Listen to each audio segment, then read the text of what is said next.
This is Famous Desserts here again. So today I just want to teach you all the quick tips that you need to put in place to achieve your perfect red velvet cake. Yes, you heard me right, red velvet cake. Typically from history, it's always been a challenge amongst a lot of bakers on how to achieve that perfect flawlessly red color on cake. Most oftentimes than not, you'd realize that most of these cake recipes always come out looking brown at the bottom side, and then you have only your red color on the top side. Now, I've always said it time and time again that baking is science. It always takes you to put some things in place and you always achieve the perfect result at all times.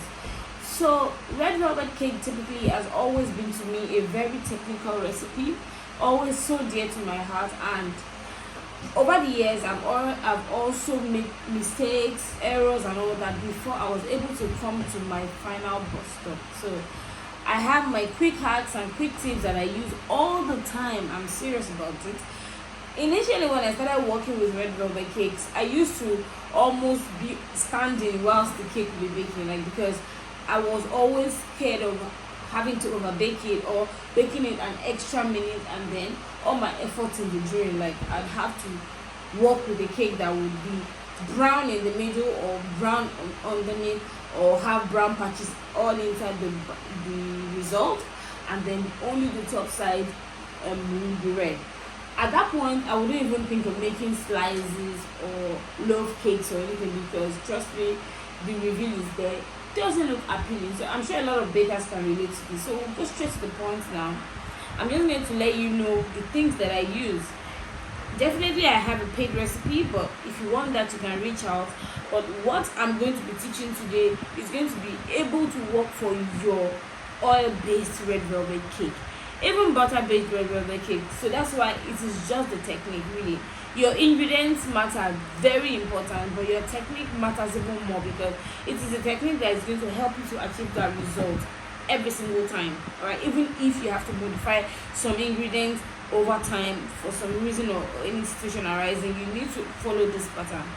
So first of all, when I started baking, I used to use only liquid colors, only liquid red colors. I've heard a lot of people talking about red velvet cake just being like chocolate cake. I'm sorry to disagree with that. Red velvet cake is a cake on its own. Chocolate cake is a cake on its own. When you put both of them together, you will see clearly that by taste, that is, if you get it right, red velvet cakes have a very, very slight chocolatey base. The chocolatey base in it is just supposed to give it just like an enhancement. And bear in mind that red velvet cakes are not just colored vanilla cakes. Red velvet cakes are not just white cakes that are colored, alright? It has its own nitty-gritty ingredients that have to make it look, taste and feel moist, not too sweet, melt in the mouth, and not taste like it's chocolate cake. Alright, so going forward now, for me, for my red velvet cakes, it seems like I'm building a house. There's always a foundation, alright? Because when you build on a foundation, you know that you definitely get a good result. So me, I use this Prima Bright Red food color powder. I don't just slap this into my batter, okay? I mix this with water, alright? I mix this with water very prior to the time that I need it. So I make it down in large batches, and then I add another liquid base that would actually like get it more concentrated, and then leave it to rest. I can use it immediately, okay, but the older it sits out, the better for you, because it's more like, you know how it works with palm wine. When you tap palm wine freshly, you know that as it ages, it tastes better, it's more effective. So that's how this works. But for this one, I'm going to be introducing to you. This one is the joker here. This one is the joker. I'm going to tell you with no hidden fact that this red velvet powder, let me tell you something, let me give you a little gist. When I started with my red velvet cakes, I was stereotyped with thinking I could only use liquid based color, then for class and everything. Those work very great, but you need extra expertise, extra professionalism and all of that to work with that flawlessly every single time. Now for this one, this is more rugged to use, and even a beginner can actually just pick this up and use it to bake, and you are very much guaranteed of your result. Red velvet top and bottom side. I would actually add a picture into this video of how my typical red velvet looks. It doesn't look red on the top alone, it looks red on the top and on the bottom. No burnt sides, no brown patches. Do you understand? So first of all, the color base. I've discovered over time that powdered colors hold more temperature. Yeah, they hold up more temperature in the heat, alright? Because there's something about this thing that happens when you use liquid colors like the water-based red colors in your batter.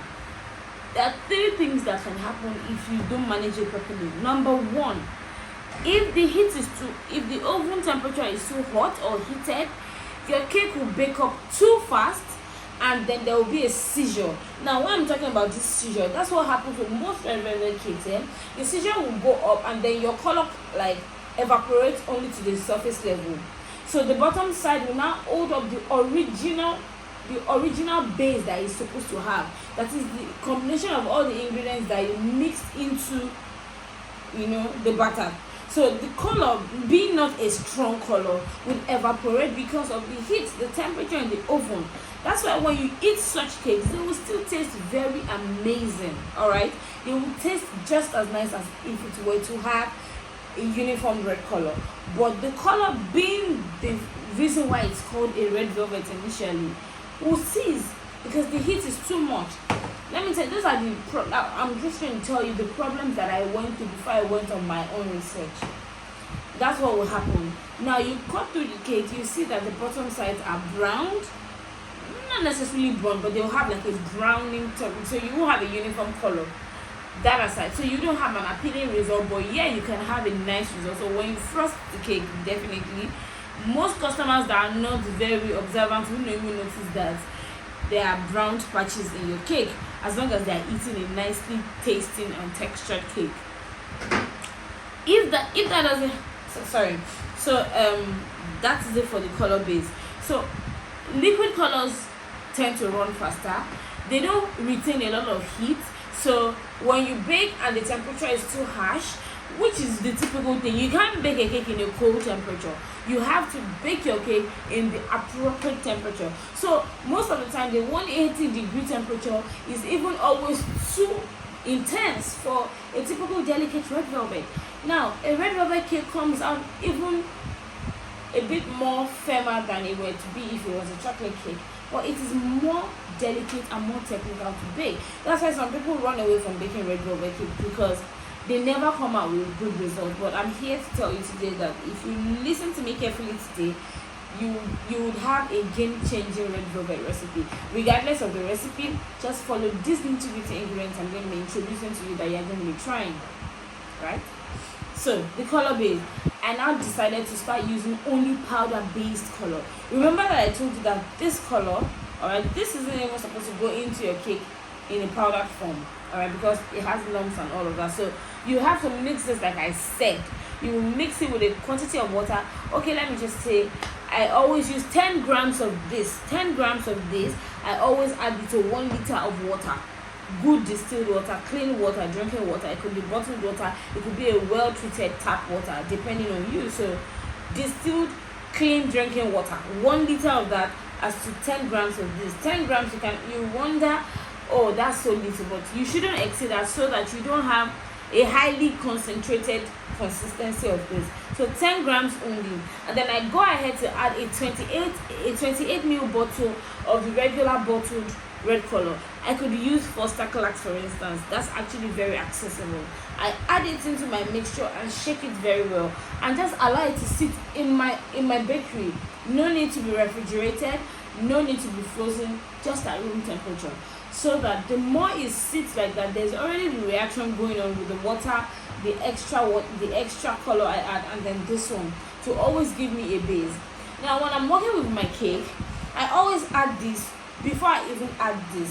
Now you don't add this into your batter directly, you add it into something liquid so you can activate it. It's either you add it to your vinegar, or you add it to your milk. For me personally, because I always use buttermilk for my red velvet cake, I always prepare my buttermilk.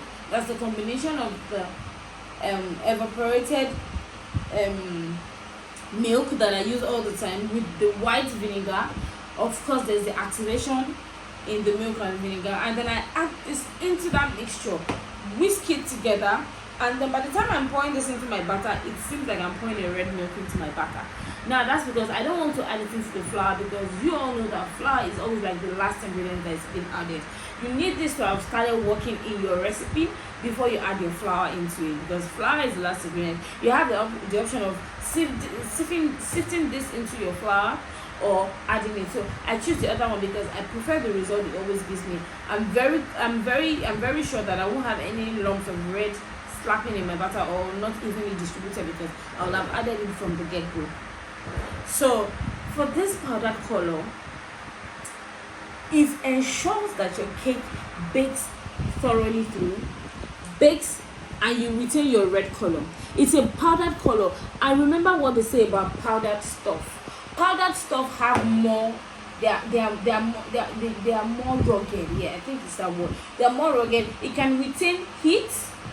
I can call it the heat resistant powder color. It is very resistant to heat. So regardless of how many, because let me tell you something about recipes generally. That's where the technicalities come to. There are 1,001 recipes out there, and each recipe has a different baking time depending on the recipe and depending on the technique and the quantity of liquid that is going to go on it. For instance, some red velvet cakes have more liquid, and of course you expect to bake longer.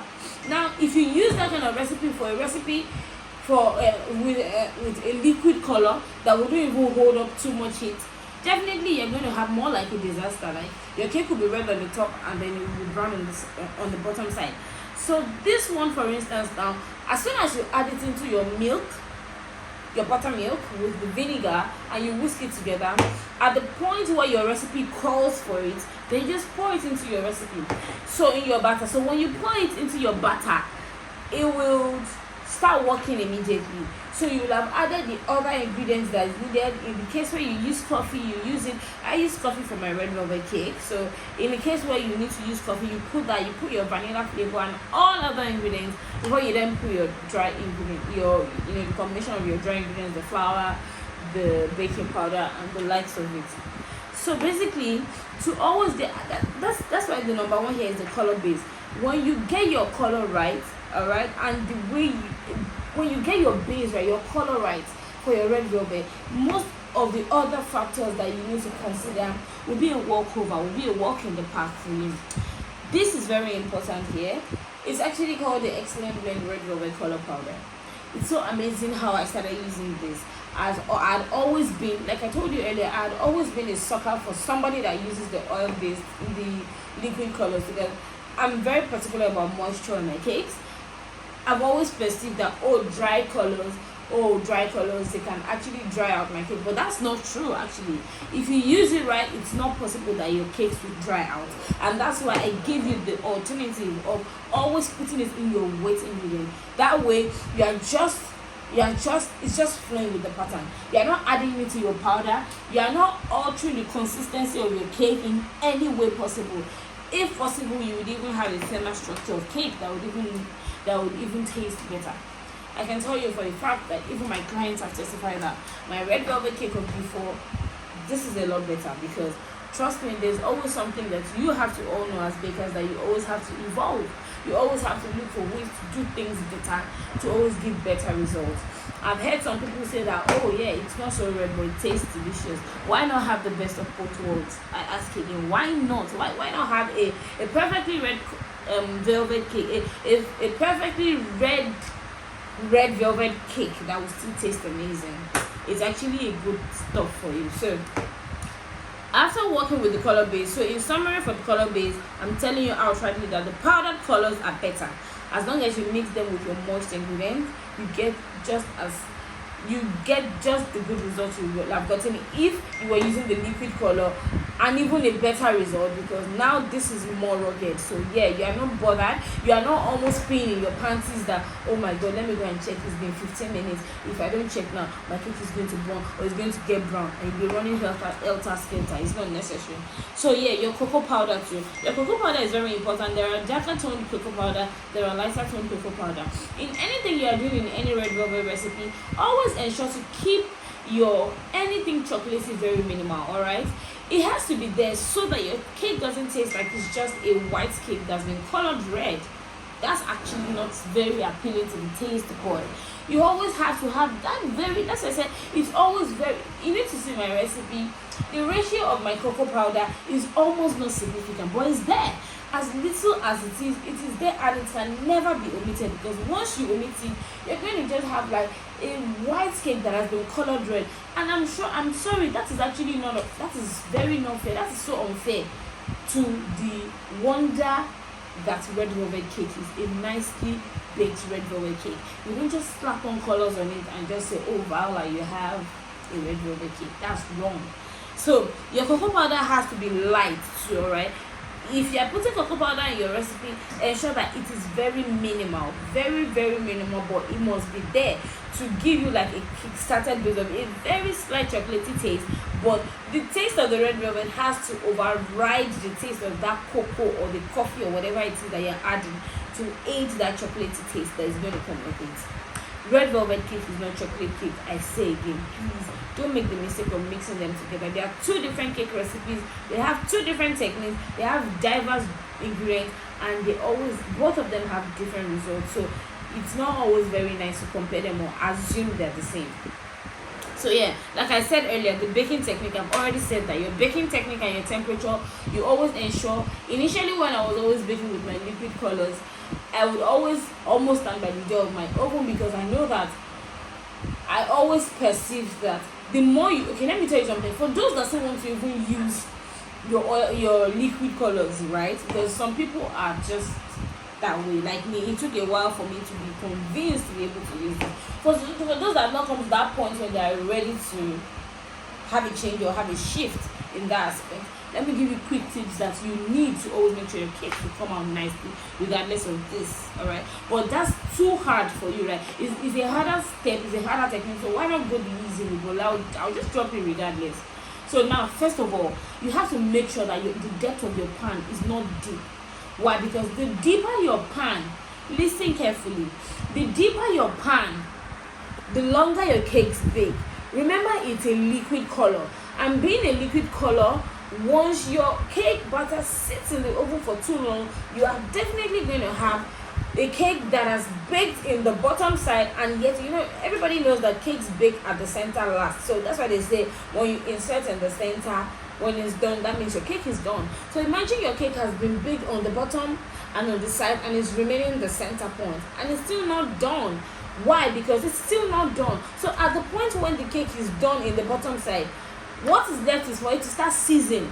It's baked red nicely. You cannot say because your cake has been baked in the bottom side and you want to retain the color, then you take it out of the oven. You are going to end up with a cake that is not well baked in the center, like a raw cake batter. I've had some clients complain that some clients have actually bought cakes that are not cooked in the center. That's actually not even good. It's bad, it's poisonous. You have eggs in your cake, you have everything has to be well cooked. And now, because you have to make sure everything is well cooked, you have to follow the actual baking time.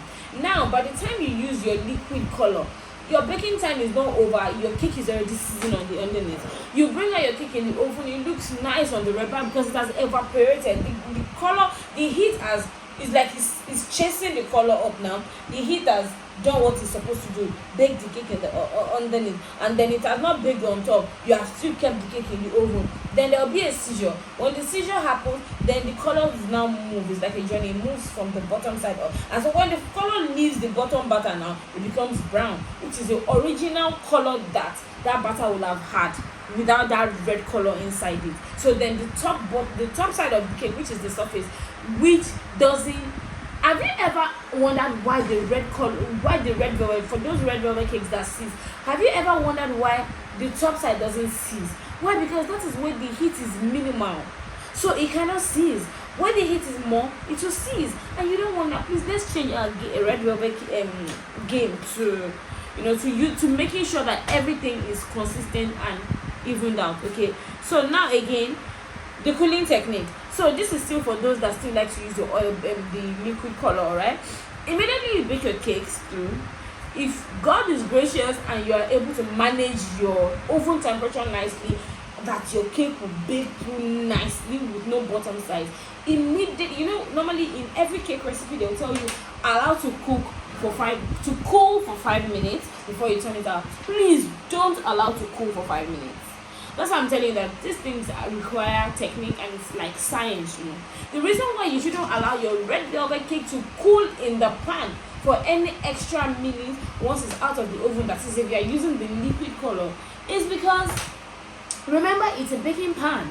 Now if you bring out your cake at the mark of maybe 30 minutes for instance, and it's baked, you've inserted your tester and it's out clean, please remove it immediately, because anything that happens after that is going to get your bottom sides brown. Why? Because remember that the pan is just coming from the oven and it's still hot, so the remaining trapped heat in the pan will still continue baking your cake even if it is out of the oven. So that cooling time is still like a baking time. So that is the reason why for typical dessert textured cakes, melt in the mouth kinds of cake that are moist, the advice we give is once you bake it, you bake until the center is cooked but still a bit moist.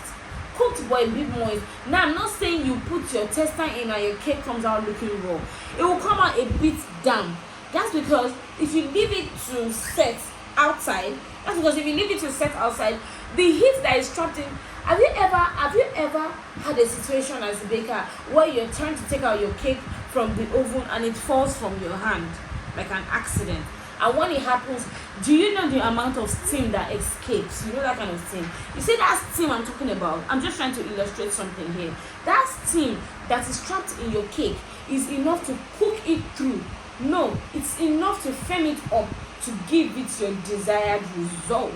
Now, I ask again, after all of this, do that, run about helter-skelter, try to make sure your oven time is this thing, do that, bring it out, flip it out immediately, even if it's going to burn your hands, you know that your result is your result. So you wear your gloves, you flip it out. Oh, I don't want it to be burned in the bottom. Trust me, life is easy.